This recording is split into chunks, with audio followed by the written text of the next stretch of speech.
श्रीरामचन्द्र कृपालु भज मन हरण भवभयदारुणं नवकञ्जलोचन कञ्जमुख करकञ्ज पदकञ्जारुणं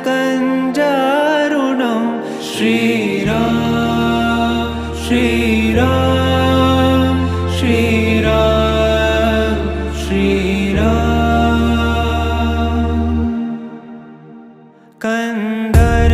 कन्दर्पगणित अमित छवि नवनील मीरद सुन्दरं पटपीतमानहु तडित त्रुचि शुचि नौमि जनकसुतावरं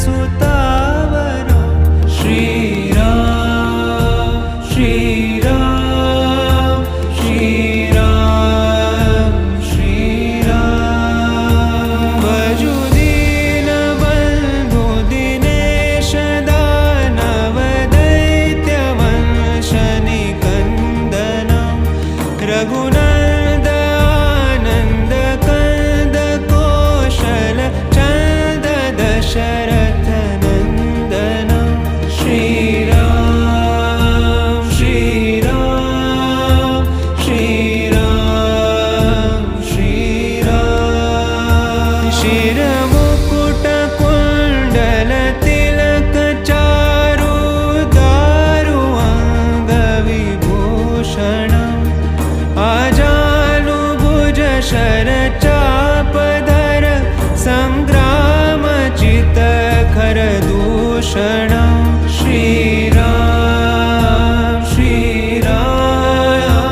श्रीराम श्रीराम इति वदति तुलसीदास शङ्कर शेषमुनि मनरञ्जनं मम हृदयिकञ्जनिवास कुरु कामादिखलदल